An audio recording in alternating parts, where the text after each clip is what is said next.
কুরবানির না দিয়া তার যে অংশত শরিক হইতা গরু বা উট কিবা ওই অংশ টেকা যদি কেউ দিলে তখন কুরবানি তার আদায় হইত না।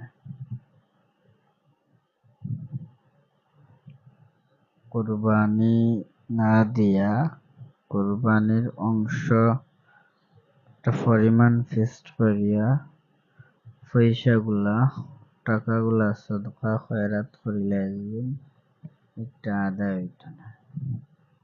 প্রকাশ্য ইমদাদুল ফতোয়ার মধ্যে উল্লেখ আছে 555 পৃষ্ঠার মধ্যে। একটা ঘটনা, একজন ব্যক্তি কুরবানি না দিয়া কুরবানি যে বাট হিস্সা কত টাকা একটা অনুমান করিয়া তাই সদকা খয়রাত করে দিচ্ছেন। একদিন ঘুমাইছেন রাত্রেবেলা, তখন দেখো কিয়ামত অনুষ্ঠিত হয়ে গেছে, ফুলসিরাত কায়েম হয়ে গেছে। একদিকে জান্নাত মানুষ সওয়ারির উপর হইয়া যাইত্রা ফুলসিরাতর ঘাট পার হইয়া, আর যেন খাবে দেখত্রা তান কোনো সওয়ারি নাই, পেরেশান। তখন তাই একজন পেরেশান হওয়ার পরে হঠাৎ আওয়াজ আইল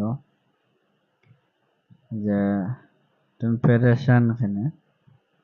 হইল তো ওটা যে অবস্থা দেখিয়া যে সওয়ারি হলোর উপরে উঠিয়া মানুষ জান্নাত যাইতে, আমার কোন সওয়ারি নাই। আওয়াজটা কি এই সওয়ারি গুলা গাইব থেকে আওয়াজ হয়, এই সওয়ারি গুলা যে দুনিয়াতে তৈয়ারি করিয়া তারা লইয়া আইছে। যে ব্যক্তি খাপ দেখতেন সওয়াল করলা যে দুনিয়ার থাকতে তৈয়ার করে লইয়া আইছেন জান্নাত কিরকম হইলা, তারা কুরবানি দিছেন, আর ও কুরবানির পশু থেকে আল্লাহ এক একটা সওয়ারি বানাইয়া তারা জান্নাত নেওয়া।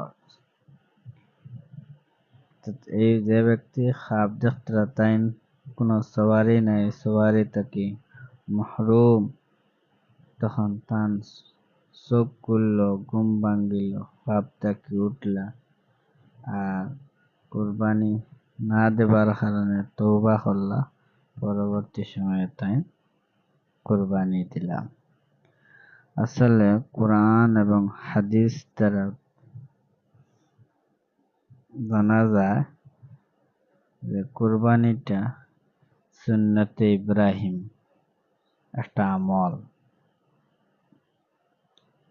আর একটা সেইমালা ঘটনা যে এক ব্যক্তি হামেশা প্রতি বছর নেশাবর মালিক থাকে আর কুরবানি দেয়, কিছু কয়েক বছর দেওয়ার পরে আর দেওয়া বাদ দিয়েছে।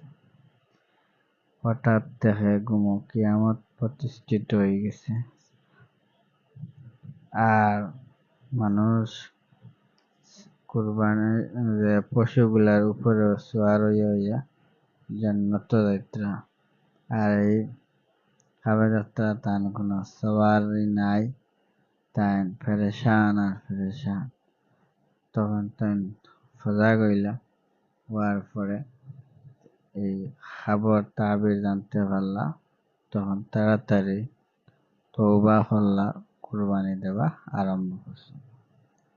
তো দুইটাই আমরা বুঝলাম কুরবানি দিতে হইব, শাইরে ইসলাম, এটা ইসলামের সৌন্দর্য, এটার মাধ্যমে দুনিয়া আখিরাত দুই দিকে লাভ হয়। আল্লাহ তাবারাকা ওয়া তাআলা যেন আমরা সহি ইরাদা, সহি নিয়তের সাথে আমরা যেন যারা উপরে ওয়াজিব হয় ওটা আদায় করতে পারি। আল্লাহ তাবারাকা ওয়া তাআলা